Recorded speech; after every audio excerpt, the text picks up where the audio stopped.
బండి సంజయ్పై కోమటిరెడ్డి నరేందర్ రెడ్డి చేసిన వ్యాఖ్యలను తీవ్రంగా ఖండిస్తున్నామని మాజీ మేయర్ సునీల్ రావు అన్నారు. కరీంనగర్లోని ఓ ప్రైవేటు హోటల్లో ఆయన మీడియాతో మాట్లాడారు. రాజకీయ పరిపక్వత లేకుండా కేంద్ర మంత్రి బండి సంజయ్పై ఆరోపణలు చాలా విడ్డూరంగా ఉందన్నారు. బండి సంజయ్ని విమర్శించే ముందు అభివృద్ధి కోసం మంత్రులు ఎన్ని నిధులు తీసుకువచ్చారో స్పష్టం చేయాలన్నారు. కార్పొరేటర్గా గెలవలేని వ్యక్తి కేంద్ర మంత్రిని విమర్శించడం శోచనీయమన్నారు. రాజకీయ అండదండలు లేకుండా అంచెలంచెలుగా ఎదిగి కేంద్ర మంత్రి కావడం గొప్ప విషయమన్నారు. ప్రజలే గాడ్ ఫాదర్ గా భావించే బండి సంజయ్పై ఆరోపణలు విమర్శలు చేయడం సిగ్గుచేటన్నారు. ప్రజా సంఘాల యాత్ర పేరిట బండి సంజయ్ అవినీతికి పాల్పడ్డారంటూ చేసిన వ్యాఖ్యలను తీవ్రంగా ఖండించారు. నమ్మిన సిద్ధాంతం కోసం పోరాటం చేసే నిఖార్సైన నేత సంజయ్ అని కొనియాడారు. రాజకీయ పబ్బం గడపడానికి బీసీలు, ముస్లిం మైనార్టీల మధ్య కాంగ్రెస్ చిచ్చు పెడుతుందని ఆరోపించారు. ప్రజలు కట్టిన ఎల్ఆర్ఎస్ డబ్బులను కాంగ్రెస్ తన ప్రభుత్వ ఖజానాలో వేసుకొని నగరపాలక సంస్థను అధోగతి పాలు చేస్తున్నారని చెప్పారు. బండి సంజయ్పై అనుచిత వ్యాఖ్యలు చేస్తే ఊరుకోబోమని తెలిపారు. ఈ కార్యక్రమంలో సునీల్ రావుతో పాటు బీజేపీ నాయకులు, కార్యకర్తలు తదితరులు పాల్గొన్నారు. విలేకరుల సమావేశంలో Bharatiya Janata party south zone అధ్యక్షురాలు గాయత్రి, అదేవిధంగా కార్పొరేటర్స్ లెక్కల వేణు గారు, చంద్రమౌళి గారు, టీఆర్ఎస్ నాయకులు కన్నం శ్రీనివాస్ గారు, ఉయ్యాల శ్రీనివాసరెడ్డి గారు, అంతే మహేష్ గారు, 34వ డివిజన్ శక్తి గ్రూప్ అధ్యక్షుడు భాస్కర్ గారు, బీజేపీ సీనియర్ నాయకులు రాగి సత్యనారాయణ గారు, హరి గారు, హమీద్ గారు, అనిల్ గారు, మరి మిగతా మిత్రులు పాల్గొంటూ ఉన్నారు. కరీంనగర్కి సంబంధించినటువంటి సుడా చైర్మన్ నిన్నటి రోజున మరి భారతీయ జనతా పార్టీకి సంబంధించినటువంటి కేంద్ర హోంశాఖ సహాయ మంత్రివర్యులు బండి సంజయ్ గారి మీద పత్రికా విలేకరుల సమావేశం పెట్టి అసందర్భంగా మరి ఏమాత్రం రాజకీయ పరిపక్వత లేకుండా మరి వారు కొన్ని ఆరోపణలు చేయడం జరిగింది. ముఖ్యంగా ముందుగా నేను ఒకటే చెప్పదలుచుకున్నా, బండి సంజయ్ గారిని విమర్శించే స్థాయి కూడా మరి సుడా చైర్మన్కు ఎక్కడ కూడా లేదు, అంత స్థాయి కూడా కాదుతుంది. బండి సంజయ్ గారు మాట్లాడే ప్రతి మాట కూడా సగటు ప్రజల, సగటు జీవుల అభిష్టాన్ని తెలియజేసేందుకు మాత్రమే మాట్లాడడం జరుగుతుంది. వారి అభిప్రాయాన్ని చెప్పే ప్రయత్నం మాత్రమే చేయడం జరుగుతుంది. మీరు భారతీయ జనతా పార్టీని కానీ బండి సంజయ్ గారిని కానీ విమర్శించే ముందు మీ ప్రభుత్వం వచ్చి 14 మాసాలు దాటిపోయింది. 14 మాసాల్లో కరీంనగర్కు ఏం చేసిండ్రో ఫస్ట్ మీరు ప్రకటించాల్సిందిగా, చెప్పాల్సిందిగా నేను డిమాండ్ చేస్తా ఉన్నా. ఈ 14 మాసాల కాలంలో కరీంనగర్ నియోజకవర్గానికి కానీ, కరీంనగర్ నగరానికి కానీ, కరీంనగర్ జిల్లాకు కానీ చేసింది ఏమిటో ముందుగా మీరు తేటతెల్లం చేయాల్సినటువంటి బాధ్యత మీ పార్టీ మీద, మీ మీద ఉన్నది. మీ మంత్రులు ఏం తెచ్చిండ్రు, మీ ముఖ్యమంత్రి గారు ఏమి ఇచ్చిండ్రు అనే విషయం ముందుగా స్పష్టం చేయాలి ఇంకొకరిని విమర్శించే ముందు.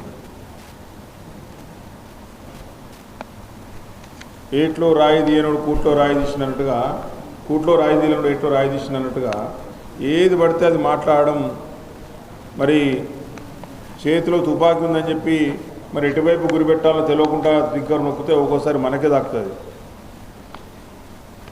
ఎందుకంటే ఆ విధంగా కొంత ఆలోచన ఉండి కొంత నాలెడ్జ్ ఉండి మాట్లాడితే బాగుంటుందని చెప్పి నేను సూచన చేయదలుచుకున్నా. ఎందుకంటే ఒక కార్పొరేటర్గా కూడా గెలవలేనటువంటి వ్యక్తి ఒక కేంద్ర మంత్రిని విమర్శించేయటం అంటే ఇది అంతకంటే శోచనీయమైన విషయం, అంతకంటే దారుణమైన విషయం ఇంకేముండదు. ఒక సామాన్య రాజకీయ కుటుంబం ఇలాంటి రాజకీయ కుటుంబం లేనటువంటి వ్యక్తి, ఎలాంటి గాడ్ ఫాదర్ లేనటువంటి వ్యక్తి, అంచెలంచెలుగా ఒక కార్పొరేటర్గా 2 సార్లు, దాని తదుపరి ఎంపీగా, బీజేపీ రాష్ట్ర అధ్యక్షునిగా, మళ్ళీ రెండోసారి 2,25,000 మెజార్టీతోటి కరీంనగర్ నగర ప్రజల దీవెనలతోటి గెలిచి ఈరోజు కేంద్ర హోంశాఖ సహాయ మంత్రిగా బాధ్యతలు నిర్వర్తిస్తూ కరీంనగర్ అభివృద్ధి కోసం, కరీంనగర్ జిల్లా అభివృద్ధి కోసం, పార్లమెంట్ అభివృద్ధి కోసం పనిచేస్తున్నటువంటి బండి సంజయ్ గారిని విమర్శించే ముందు మీరు ఆత్మవిమర్శ చేసుకోవాలి. గాడ్ ఫాదర్ లేకుండా మీ స్థాయి ఏంటిదో మీరు ఆలోచన చేసుకోవాలి ఫస్ట్.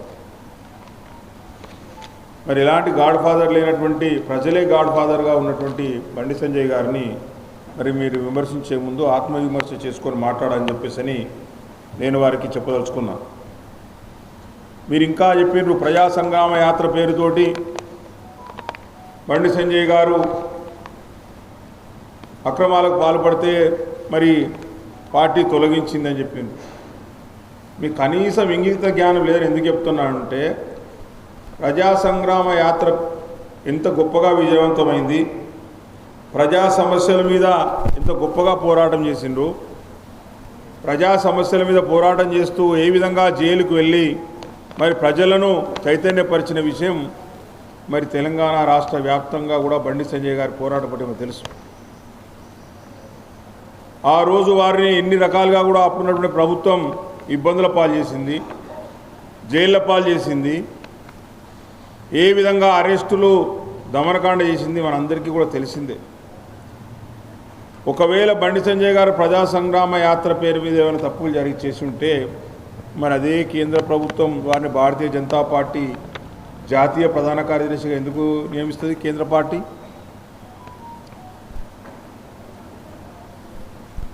మళ్ళా ఎంపీగా ఎందుకు టికెట్ ఇస్తారు? మళ్ళా గెలిచిన తర్వాత ఎందుకు కేంద్ర హోంశాఖ సహాయ మంత్రిగా మరి ఇచ్చిండ్రో మరి మీకు ఆలోచన లేకపోతే మీ తెలివికి, మీ ఆలోచనకు మరి ఏ విధంగా తీసుకోవాలనేది నీలాంటి ఒక పరాన్నజీవి ఇంతకంటే ఏం మాట్లాడగలుగుతాడు?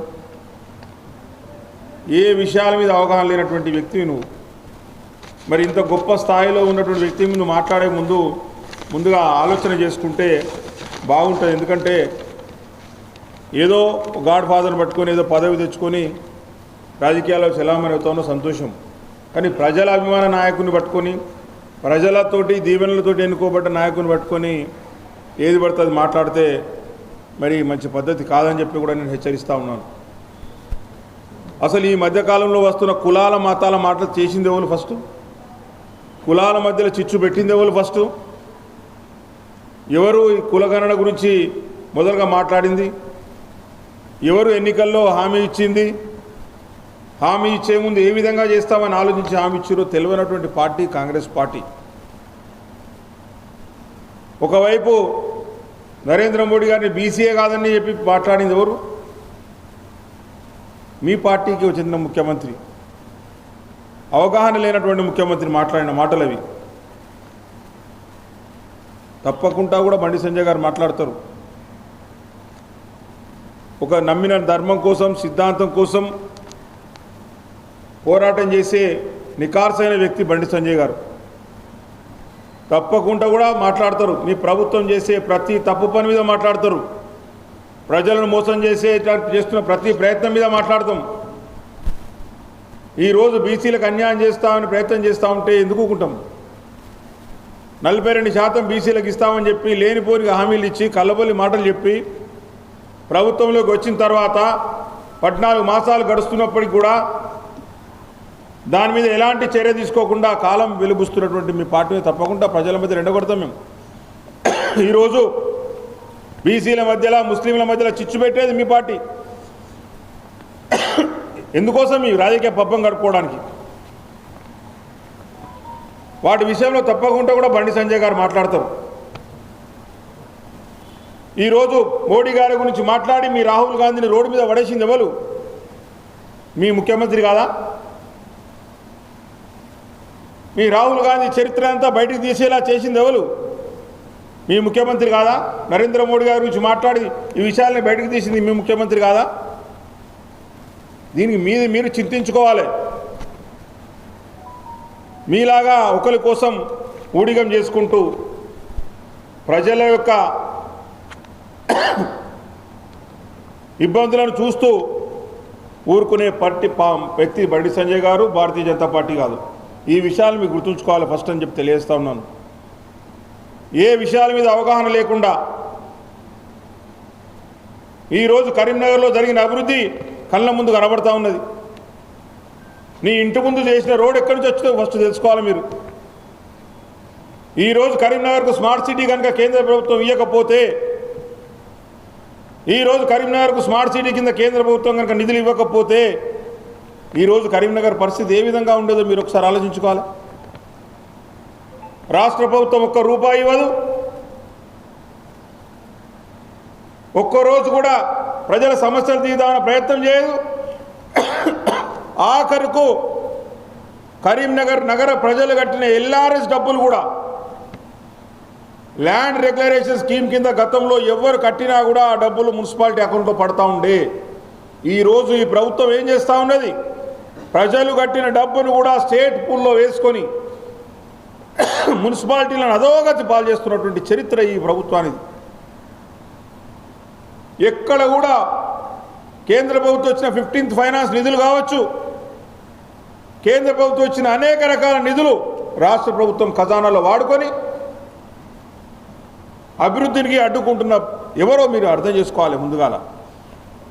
ఈరోజు కేంద్ర ప్రభుత్వం యొక్క నిధులు లేకపోతే, కేంద్ర ప్రభుత్వం యొక్క స్కీమ్స్ కనుక లేకపోయి ఉంటే ఈరోజు ఏ విధంగా ఉండేదో కరీంనగర్ అనేది ఒక్కసారి మీరు అర్థం చేసుకోవాలి.